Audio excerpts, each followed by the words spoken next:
29 қаңтар күні 11:30 шамасында шығыс және 31 шағын аудандары арасындағы қиылыста 3 көлік соқтығысқан жол апаты тіркелді. Toyota 4Runner автокөлігінің жүргізушісі бағдаршамның қызыл түсіне өтіп кеткен. Нәтижесінде Mercedes көлігіне соғысып, қарсы бетте келе жатқан Hyundai Santa Fe темір тұлпарын тас талқан етеді. Жол ережесін өрескел бұзған көлік төңкеріліп тас төбесімен түседі. Сол сәтте айыпталушымен қасында отырған адам көліктен түсіп, жол талғамайтын автокөліктің мемлекеттік белгісін шешіп алып, қас пен көздің арасында оқиға орнынан бой тасалап үлгереді. Қалаға шығып шаруаларымызбен енді үйімізге қарай әуеттен кезінде кетіп бара едік. Жасыл светке тоқтадық, в смысле қызыл светке тоқтадық. Мешіне алдымда мешіне бар еді менің перекресткте, жаңа қиылыста. Сосын жасыл свет жанғасын, о менің алдымда көлік жүріп өтті. Сосын артында мен жүріп бара едім, мені келіп соқты жаңа Toyota 4Runner деген мешіне. Соғып төңкеріліп қалды да, төңкеріліп барып сызыл ана қарсы бағытта қимылдап жатқан Hyundai Santa Fe'ні соқты. Сосын мен сол ойда шок болып отырып қалдым. Машинамызды неге көрсетіп едік, жасауға келмейді дейді. Орнына басқа машина алып бере ма, қалай қылады? Или өтеуін төлеп бере ма? Сондай алып берсе бізге құрсын. Бұрын соңды танымаймын ол кісіні. Бірінші рет көріп тұрған жерім сол кезде. Жасап берсе болды, мен басқа ешқандай талабым жоқ.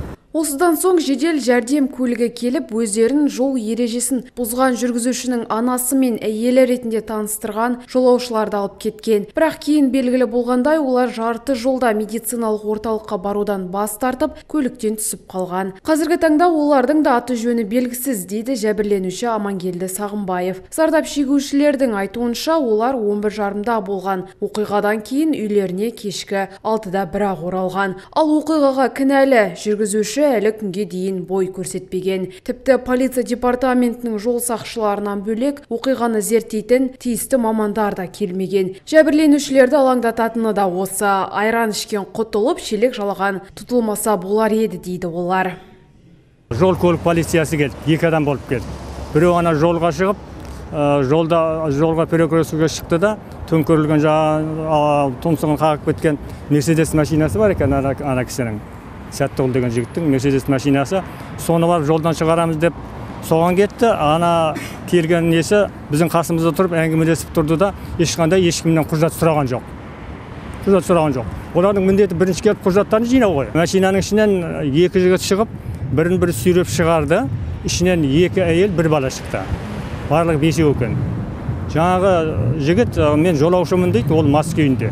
Қоятын талаптарым мынау ішкі істер департаменті әділ тексерсе, кінәлі адамды тапса, машинамды төлеп берсе, ремонтын жасап тез арада, мен немерелерімді сабаққа қатынатамын, жаттығуға қатынатамын, менің мініп жүрген көлігім.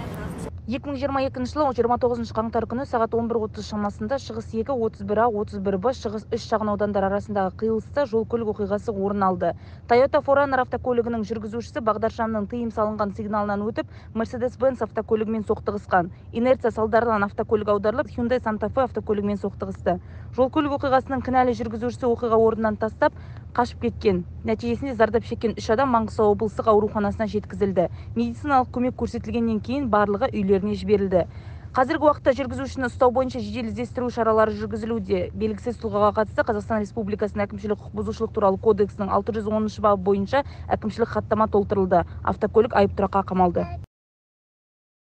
Айта кететін жайт, апатқа себепкер болған көліктің бұрынғы иесі оны 2 апта бұрын сатып жіберген. Содан бері көлік еш жерде ресми тіркелмеген. Заңдастырылмау оқиғаны шиеленістіріп тұр. Зардап шеккен жүргізушілер мәселені жан-жақты қарап, кінәлі жүргізушіні тауып бір жағына шығарып беруді талап етеді. Құралай Алтынбек қызы, Абай Жанспаев, Қобылан Тәжібаев, Ақтау Ньюс.